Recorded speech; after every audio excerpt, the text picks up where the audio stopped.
Straight talk from Israel. You're listening to Israel News Talk Radio. Welcome to Returning Home.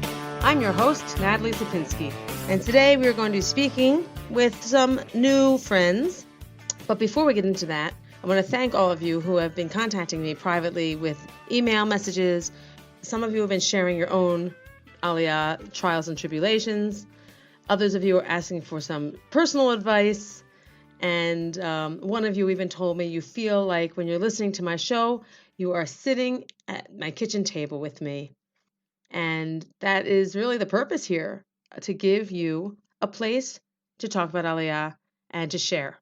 And I'm glad that's happening, and I encourage more of you to do that. I am here, and I love meeting you, and I love hearing your stories. And if I can be of help, all the better. But before we get into the substance of our upcoming show, I want to share with you some recent frustrations I've been having. And maybe if I talk it out, it'll help me feel better. The past couple of days have been difficult. I had our washing machine break down. The son was in a car accident. Now I don't have a car. We don't get to go away because we don't have family here. And everyone in Susia is now away in the north on vacation and then visiting their family. And my children are complaining. And it reminds me, when I am having hardships, of the story of Joseph. Now, I know the story of Joseph from when I was in 6th grade because I was in the musical. It was my first musical, and I was actually one of the brothers. I was Zebulon. But I love the story, and I love how every step of Joseph's life, when he was young and the brothers hated him, they threw him in the pit, they sold him, and then he found himself in jail. All these horrible things happened to him, and he ends up being in charge. And those brothers who sold him actually came back begging, not knowing it was him, begging him to help them. And things reversed. And that all happened in the span of about 20 years. Well, we've been in Israel for 15 years. And when we came, I had 2 children. They were ages 2 and 3. They were little babies. And now I have big teenagers with low voices, and they have big appetites. And, when things go wrong, I just have to remember it's not really in my control. Hashem, God, is controlling things. And if good things happen, it's because he's making that happen. And if bad things happen, it's probably for a good reason. And if I look at things that way, and if all of us look at things that way, it makes our hardships a little easier. We'll be right back.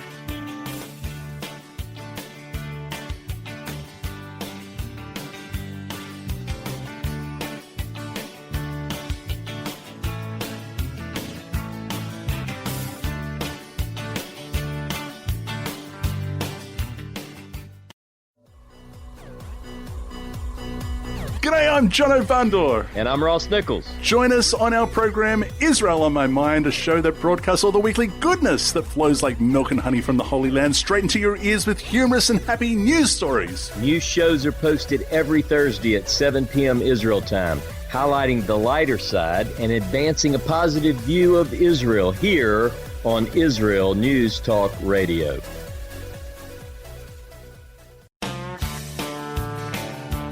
Welcome to Returning Home. I'm your host, Natalie Sapinski, and we'll be speaking today, starting with my friend Zezy Fuld, who, as you may remember, has been in New York all summer running a day camp for boys. And it's now the end of August. He should be coming home soon. And Zezy, why don't you tell us what you've been doing this last few weeks and catch us up? Yeah, God willing, heading home soon. Can't wait. One more week. That's it. Been very, very busy. Camp is over, and still making meetings. I actually have another one tonight with another family in the Five Towns area. To date, met with over 350 people who are potential olim or people who are making aliyah and different parts of their aliyah process. Fantastic. And, that is amazing. Trying to help out, trying to do my thing. That is great. That is so great. You're like a little piece of Israel there is what you are. Yeah, Baruch Hashem. Baruch Yeah, Hashem. they're probably like clinging to you because they want to get here so badly, really, you know. I know you run some kind of school. So tell us what you do. School's coming up, and I know there are newcomers who come here. They don't really understand how the system works. You run a high school for boys, is that right? That's correct. I run a high school for boys in Beit Shemesh proper. It's actually a very, very interesting situation.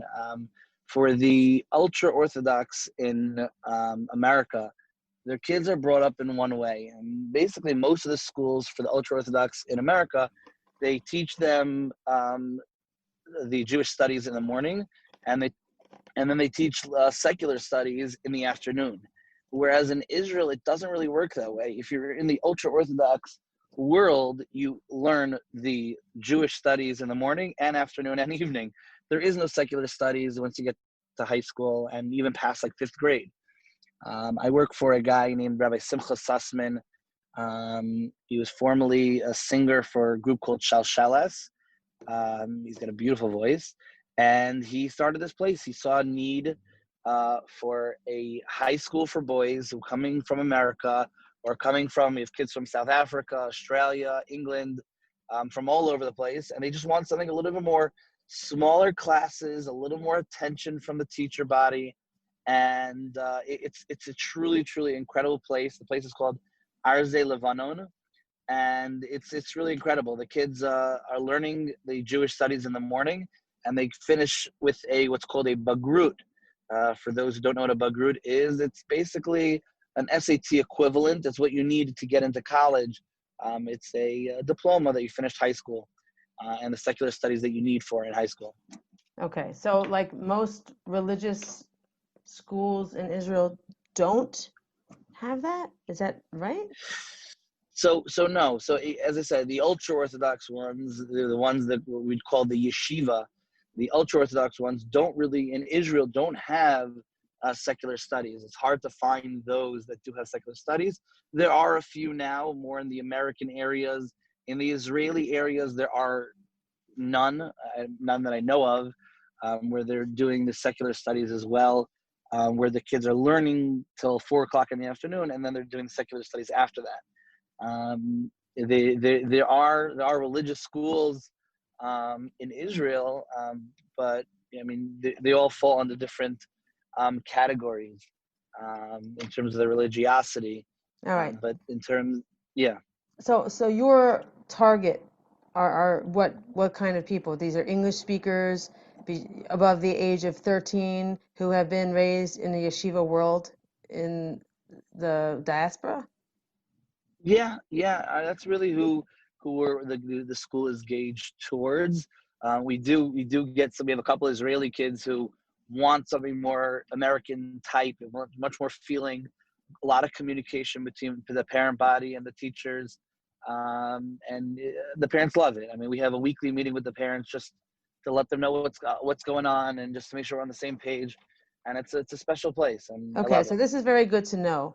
I mean, I don't have this situation, but I'm sure there are people in your area now, like in the five towns, they send their kids probably to yeshivas in Yeah. America, and they come here, and it's very, very disturbing, to be thrown into a new country and a new system, a school system. So you have people probably running to you. I would think that Olim from North America who are raised religious in the yeshiva system need your school, right?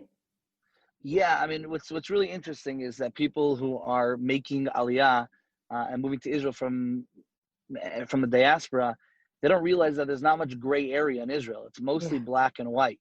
right. You're either one way or the other way, and you have to find your way. And you know what? You may have been able to get by in America or England or anywhere else, where you're like, well, I'm religious-ish. I find my own way. I pick what I like and what I don't. It's not so much like that in Israel. You really have to find your way and find the right niche for you, which is nice. It really is nice. It is nice to know that this is who I am.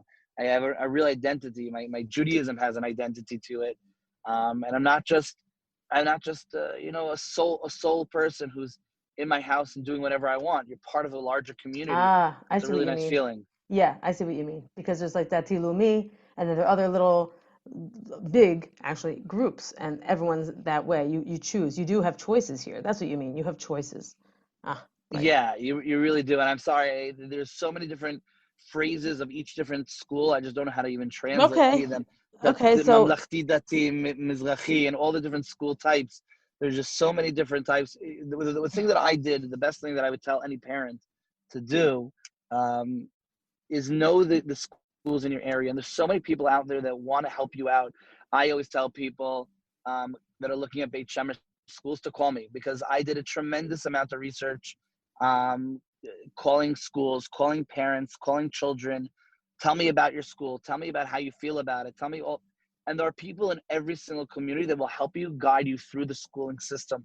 And no matter what age group it is, whether it's a preschooler, whether it's a elementary school child, high school, college, there are people that are ready to help you out. And all you have to do is just reach out to them. And if you don't know how to reach out to them, you could always reach out to me. I'll tell you people in every single community that'll help you through the education system. There's people that I'm working with that'll help with the special education system, how to file your paperwork so that you can make sure that your special needs child in America is considered a special needs child in Israel. So there is doctor's paperwork that needs to be filled out. There's other paperwork that needs to be filled out to make sure your child gets what they need in Israel as well. very The good. special needs system Yeah. in Israel is incredible. It really is an incredible Yeah. system. Yeah. But there is stuff that you need to do to be able to get to get everything set up for you in Israel as well. Yeah, good. That's very good. I'll have your information on here. Zezy can be reached at zezy.coil. Is that right? .il, yeah. Okay, so It's co.il. like .com, but for Israel. Co.il. Okay, but it's Zezy at zezy.co.il. Yes. Yeah, this is important because I've seen myself in my small community, people have come from other countries. There are a few Anglos here from South Africa and from Belgium, and the kids were a little older. They didn't speak Hebrew, and I remember those kids became kind of like delinquents. They can't sit in the classroom. They don't understand anything, and so they're just kind of like walking around the yishuv. It's very sad. When you come to Israel, those kids need to be integrated. I mean, the kids are important. If the kids aren't successful here, right, what's going to happen to them? So Very good. a school like yours, um, is important, and there just probably aren't enough of them. I don't think. On the Yeah, last show, 100%. yeah, it's. Yeah, good. Sorry. I know. I was just telling you, my own children, they don't have an English class, and I was saying in one of the recent shows that I taught my child English outside of school at a picnic table. There was no English class for him. I can't imagine a child coming to Israel not speaking any Hebrew and be thrown into a school. Right, right, right. I mean, listen, it also depends on the child itself, how strong the child is in terms of their own confidence, in terms of their own abilities. I was a completely confident child and brought up in a religious day school. And you know what? I didn't know any Hebrew. You know what Hebrew you need to know to pass Chumash class, to pass Bible studies. But that's all I had. And being thrown into the system, you have to know your kid, and you have to know their capabilities. And you can't decide, hey, listen, we're just making aliyah. My husband and I, my wife and I are making aliyah, and whatever happens to the kids, I'm sure they'll be okay. No, you have to not go in blind and say, listen, you know what? There may be difficulties, and we're ready to make sure that we're watching our kids and we're making sure that they are getting the assistance that they need. I'm not saying that you have to be overbearing, but I'm saying that you need to make sure that your kids have what they need. There's so many different programs out there to help Olim get the Ulpan help, the Hebrew language help that they need. So many different ways that just reach out and get the information you need before you leave. All those listening, do reach out to Zezy because school is only 2 weeks away here in Israel, and you definitely do want to do the most for your children. Another place you may want to be involved is partnersinaliyah.org. It's a group of Olim here in Israel and people who are going to make Aliyah. And there's a lot of chatting going on, a lot of questions being answered. It's a great forum, okay? It's a great place to talk, to ask your questions. It's informal, it's personal, and I urge all of you listening who are interested in aliyah to please join. It's free, but it's a community. And, these didn't exist a long time ago when I came, they didn't have any. There's no online communities, no WhatsApp groups, nothing like that. We just, kind of guessed and hoped for the best. Well, we'll speak to you next week. Zezy has more to say. We had to cut his interview short. And please stay around because we're taking a break right now and we'll be right back.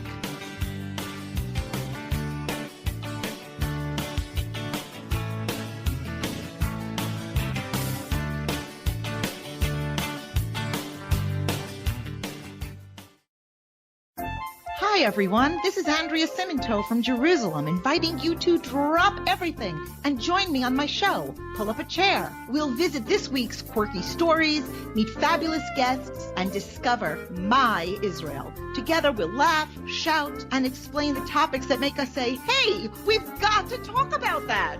So get comfortable and pull up a chair with me, Andrea Siminto, every Thursday on Israel News Talk Radio.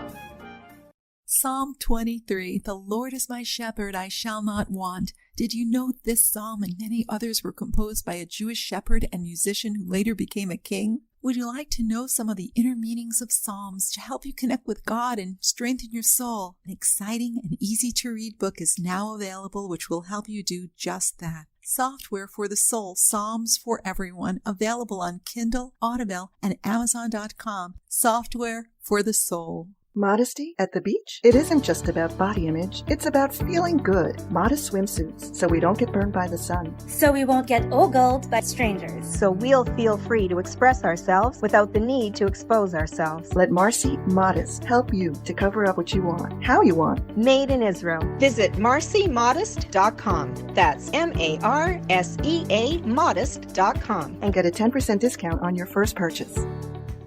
2 new shows on Israel News Talk Radio. The return of the Jewish people to the land of Israel was prophesied in the Bible thousands of years ago and is coming true today. Shalom. Join me, Josh Wander, on Israel Unplugged. Listen in as we delve into the spiritual and physical aspects of the Jewish return to Zion. We'll discuss the biblically mandated, historic, and of course practical understandings of this incredible transition from exile to redemption. That's Israel Unplugged, every Monday on IsraelNewsTalkRadio.com. How did a nice Jewish girl from Delaware end up living in Israel? Shalom, I'm Natalie Sapinski. Join me on my show, Returning Home. Meet different people who have moved to Israel. Hear their personal stories, their highs, their lows, and everything in between. Each week, we talk to experts on immigration and the process of moving to Israel. Listen to Returning Home every Thursday, only on Israel News Talk Radio. Welcome back to Returning Home. I'm your host, Natalie Sapinski, and we have on the line with us today an accountant who lives nearby in Efrat. His name is Avram Deutsch, and I believe he's been here for about 20 years. But Avram is going to tell us a little bit about his aliyah story and how he became a success here. Alan, thank you for joining us. It's so wonderful to be with you, and I appreciate the time that you've allotted to me. And I appreciate that you say I'm a success. I think I'm just a regular guy trying to be entrepreneurial in Israel, and thank God things are working out. We made aliyah actually 26 years ago, and do you want to know a little bit about my aliyah story? Well, sure. Why don't you tell us how that happened? Because I think everybody does have a bit of a story. I mean, we do. We didn't just arrive here from the moon, right? That is absolutely true. And you have to be a dreamer to get here, but it's the absolute right thing to do now more than ever. I pinch myself all the time, even 26 years later, saying, wow, I'm looking at the hills of Yehuda Shomron. Or even in Tel Aviv, when I see street signs in Hebrew, I'm just like, thank God I'm here. You know, after 2,000 years, we've waited for this opportunity, and we were able to do it. There's so many good people in the United States that want to do it, but they just can't get over that hump. And I hope by maybe people listening to me today, maybe I'll encourage some people to make aliyah, which is one of my goals. Good. So we made aliyah to Ra'anana. We spent a whole year in the Merkaz Klita. Now slow down, because tell us what that is, a Merkaz Klita. A Merkaz Klita is an absorption center, and it takes people from all over the world and places them in one environment to help get them started. It's subsidized by the government. And a lot of people back then, 26 years ago, started that way, especially Americans. Today, Americans don't make aliyah to a Merkaz Klita, but back then we did. And it's really like starting over from scratch. It's like being in the womb. We were on the third floor in the apartment with 3 kids, my wife and I, 5 people in 2 rooms. We had no air conditioning, no TV, no phone, no car, and it was like the greatest year of our life. We started off by going to Ulpan every day. We came from a successful business in America where we had everything we needed, and here we are all of a sudden in Israel with hardly anything material, but it was an amazing start. We spent the whole year there. Now, and from slow there, down a second, because I don't know if those are around anymore. Most people don't make aliyah to a Merkaz Klita anymore. Right. I know the Ethiopians did when they were brought over in 95. They all were put in Merkaz Klita. Right. So, in fact, in our Merkaz Klita, it's like a melting pot. We had Syrians, Ethiopians, Russians, people from South America there. That's why it's the term kibbutz goliot, the ingathering of the exiles, is so appropriate for Merkaz Klita. And it was an amazing experience for us because it's the realization of a dream. It's a miracle. It's something that we pray for every day in our prayers, B'kabetz Nidchei Amo Yisrael, which means that God should gather in the gathering of the exiles from all over the world. And here we were experiencing it. So it was really amazing. Okay, so fast forward a little bit. You did your first year in Ra'anana, which is a city, it's a pretty built up city, right? Right. It was a great place to start. It's a very well-run city, not far from the coast, not far from Tel Aviv and the beaches. So it was a great place to start. But we knew we wanted to be closer to Jerusalem, so we moved towards Jerusalem. We had, after 4 years of being in Ra'anana, we spent 10 years in Beit Shemesh, where we were amongst the starters of a community called Nofei Aviv. And we spent 10 years there. And from there, we went to Efrat, and we've been here nearly 14 years in Efrat. So what year did you make Aliyah? What year was it? It was 1993. Okay. So tell us what you did then. In 1993, you were I'm guessing you were like in your 30s, I don't know, and what you do and what you've done since. I was an accountant in New York. I worked for a company, but I always wanted to be on my own. So being entrepreneurial, I was able to go on my own when I came to Israel. But for the first 2 years of being how old were you though? I mean, you must have been kind of young. I was in my early 30s then. I want you to tell these things because people, are listening to you as an example. Understand that? That's why I'm pulling this out of you. If you had been in your early 30s and you had been working for maybe 8 years, I'm guessing 5 years, 6 years, that's significant amount of experience. I know that. It really is. You're probably confident enough to be able to do things on your own. Not everybody feels that way though. Not everybody. But you did. Right. I was an accounting manager in New York with a very good job running a tax department in a company and doing well. And when I came to Israel, I had to make a decision whether I wanted to continue doing what I was doing or not. I did look into some other businesses to possibly go into, but I came back to my roots and said, well, the thing I know best is accounting. And I worked in 2 different companies in Israel initially to get a lot of experience. And from then I realized there was a niche at that time, 26 years ago, to produce and tax returns for Americans living in Israel. There were a few other people doing it at that time, but I had a unique concept of the way I marketed my skills, which incorporated all of Israel. I wasn't just isolated into one city. I took a great mission to be able to provide services for people living all over Israel. And thank God it's worked out. Okay, so back then we didn't have Facebook and we didn't have WhatsApp. I mean, we didn't use the web that much. It was very different. What did you do? I mean, how did you market yourself back then? I'm curious. Right. I'd love to show you some of my old marketing tools or literature that I produced. In fact, I have one in my office in Beit Shemesh. And somebody asked me today, the other day, they pointed to one of my brochures on the wall. They said, "You did that?" It was called the Star Spangled 1040, akin to Star Spangled Banner. Okay. And it was all about doing your U.S.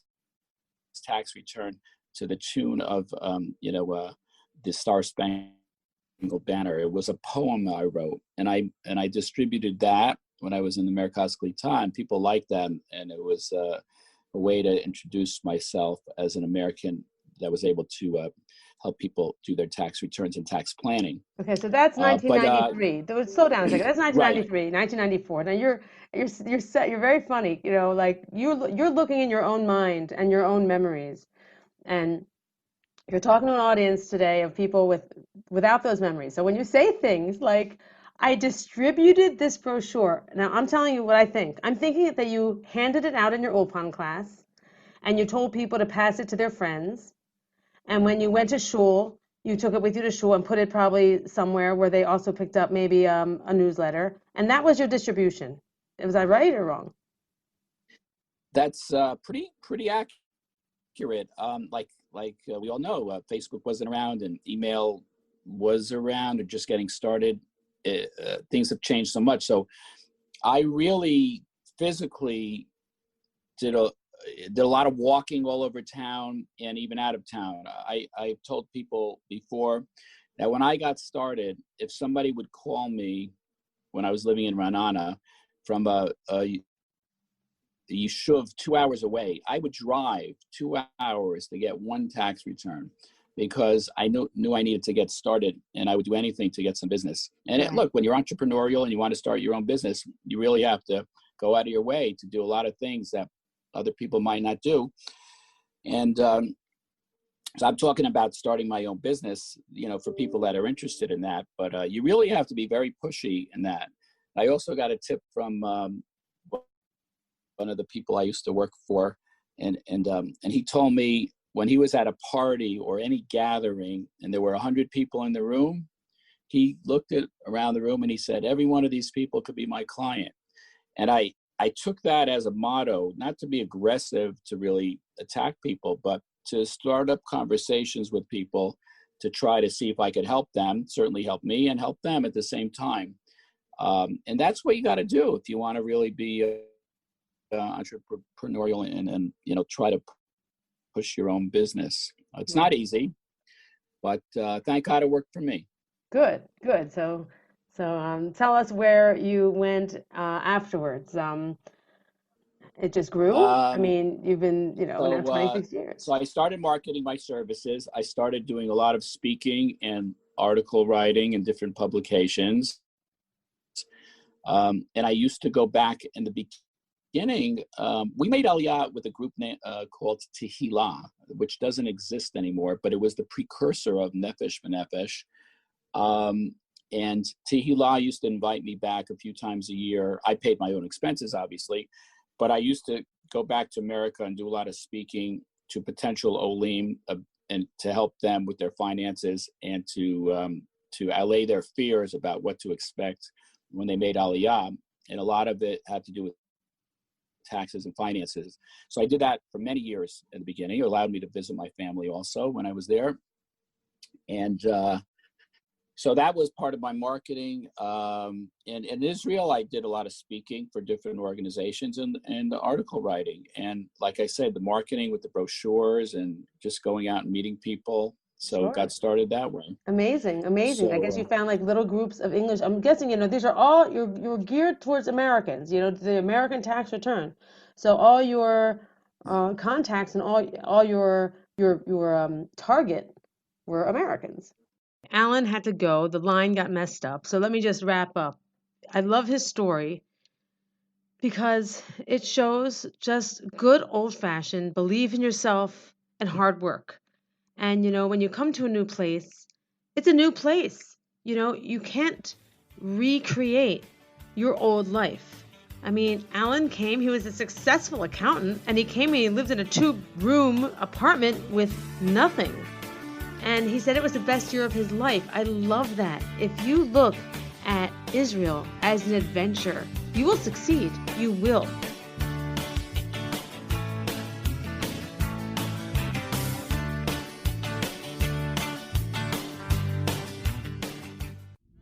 Are you interested in transforming your life, drawing closer to the Creator, and uncovering the deeper meanings and hidden treasures in the Hebrew Bible? Then join me, Rav Yitzhak Michelson, and me, William Hall, on the Science of Kabbalah, where we are seeking to narrow the gap between what we understand of our physical and spiritual worlds. So make sure to tune in every Tuesday at 5 p.m. Israel time, 10 a.m. Eastern Standard Time, here on Israel News Talk Radio.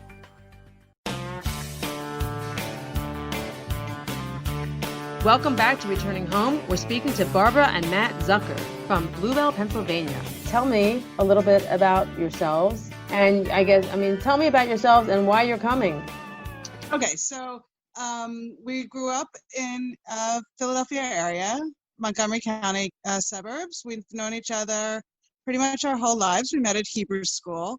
Took pretty much different journeys. Fast forward 10 years, we become a couple. We say one day we're gonna put money aside always, and one day we'll take a trip to Israel. And that day came in 2013. By that point, we had a 13-year-old and a 15-year-old son, and we went on a congregational trip to Israel that with about 80 other people. And on the bus one day, Matt turned to me. And we were talking with our tour guide, and he had moved there when his kids were teenagers. And Matt said to me, "How do you do that? How do you move to Israel and know that your kids are going to have to do military service?" And I thought about it, and I said, because I think you're giving them so much more. You're giving them something that's worth doing military service for. It's a beautiful, meaningful life. And so like I said, that was 6 years ago, and it's kind of been a journey since then. Or did you send your children are your children here? I have one child who's a lone soldier there. And our older son currently doesn't have an interest in returning home, but we're still hopeful. So we sent both of our kids to study at the Alexander Muss High School in Israel program. Which was really a great program. And, so when we came back from a congregational trip, Barb and I thought, maybe we'll get an apartment in Israel and we'll spend a couple of months a year there, sort of like some type of weird snowbird thing. Instead of going to Florida, we go to Israel. Okay. And I went to the summer of 2014, I went on a solidarity mission on the heels of Suk Eitan. I want you to slow down a minute if you can, Matt, and explain what that means, Suk Eitan, to our listeners. It was Operation Protective Edge in the summer of 2014 when after the 3 boys were kidnapped and murdered in the Gush Etzion area and so war broke out in Gaza. It was a powerful experience because, you're in Israel, the whole country was raw, hotels were empty, the planes were empty. It was very strange. And so I went on the trip really because it was so difficult to watch this from 6,000 miles away and not be there. There was this weird, just desire to kind of show my support. And I got on a plane and came there, and it was very moving to the people I met. I mean, they couldn't believe I came there. I was very moving for me to see what the country was like. And within a week of coming back, most of my friends are Gentile, and and I love them to death. I never really identified growing up as a Jew. I was an American. I like to go shooting. I played football and worked on small engines. That's just, I identified as an American, and I thought I was just like everybody else. And it never bothered me when someone said, "Oh, I never would have guessed you were Jewish," and I always took it as a compliment and said thanks, right? And it never occurred to me.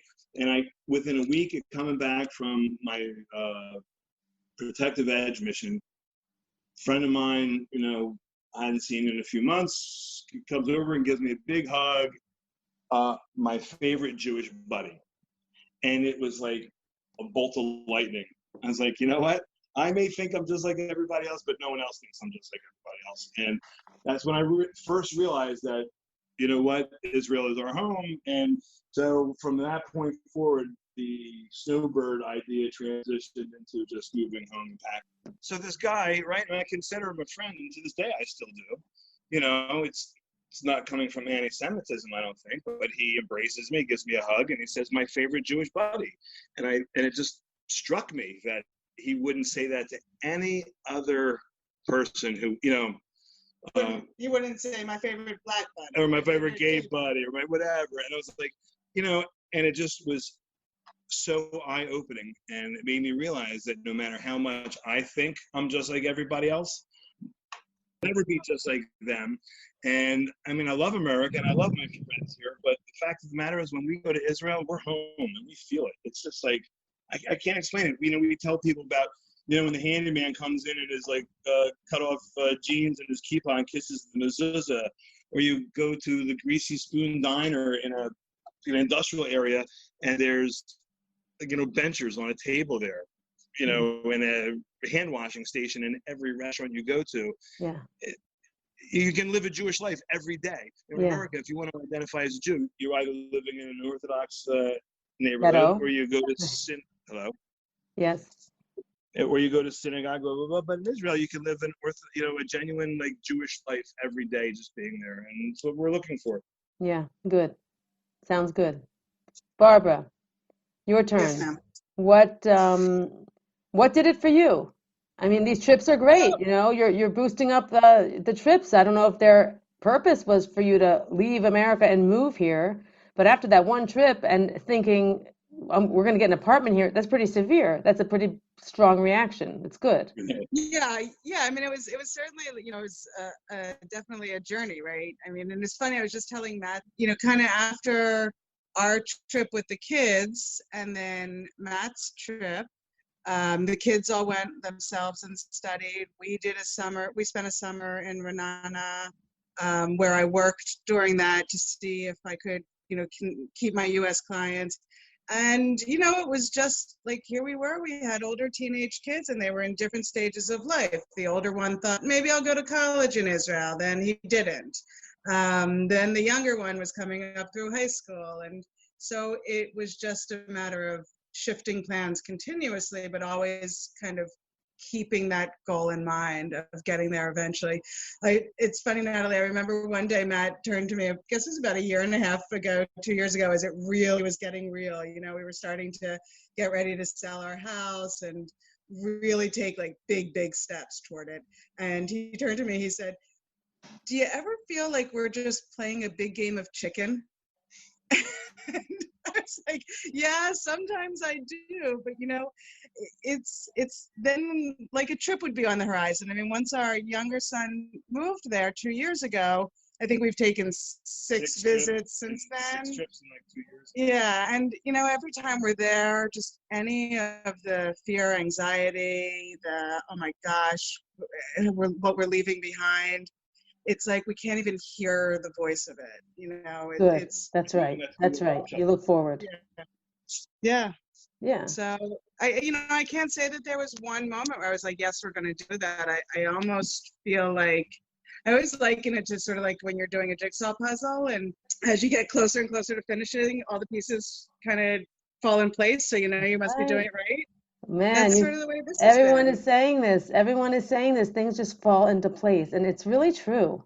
Oh yeah, it's like I always say Israel's the land of miracles, but I mean even the process of aliyah, you have to have some miracles along the way. Yeah, just keep your eye on the ball, and things do work out here, and they will, and they are.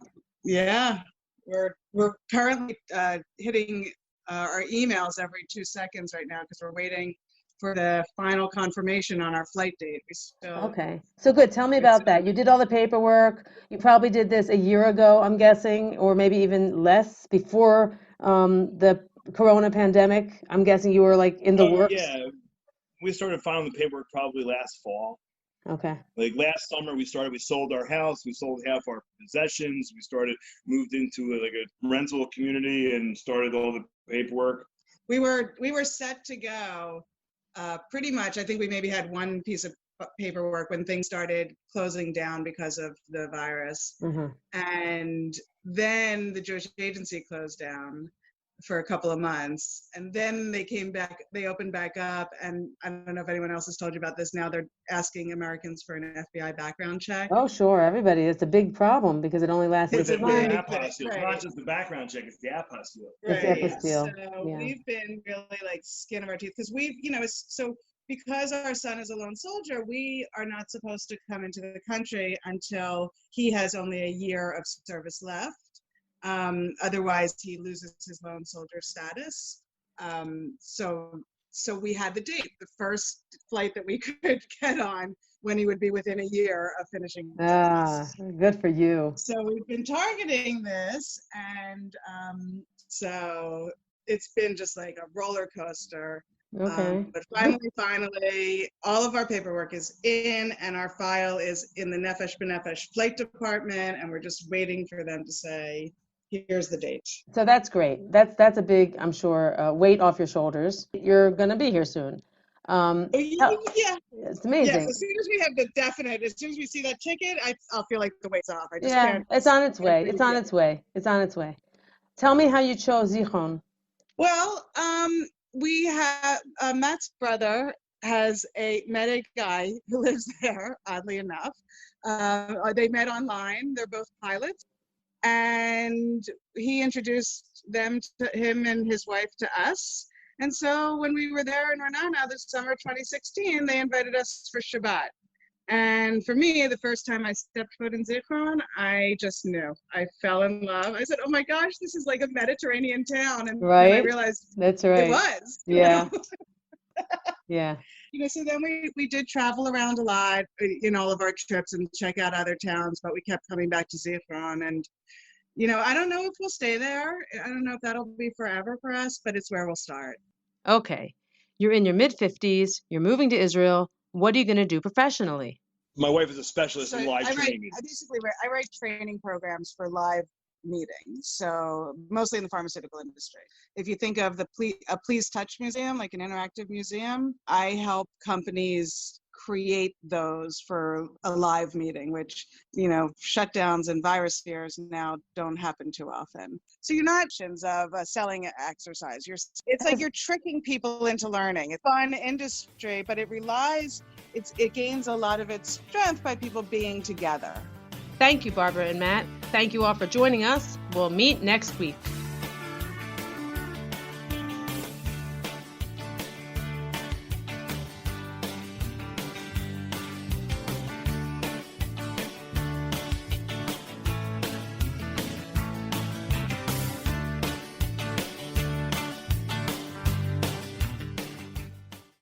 If you love Israel News Talk Radio, then you'll love our Facebook page. We keep you up to date on what's happening in Israel, plus little surprise treasures that we don't share on the radio. Go now to follow us on Facebook. Just look for the Israel News Talk Radio Facebook page, and don't forget to subscribe and follow us by clicking on the like button. We post great stuff there that you'll want to share. Israel News Talk Radio on Facebook and Israel News Radio on Twitter. If you're hearing this message, everyone else can too. Advertise with Israel News Talk Radio and get your message out to people. We'll build a personalized package for you. Contact advertising at israelnewstalkradio.com. Straight talk from Israel. You're listening to Israel News Talk Radio. Hey, this is Jake in Anchorage, Alaska, and I love listening to all the super interesting interviews and up-to-date information on what's happening in Israel. Hello, this is Anna King, originally from London, now living in Israel.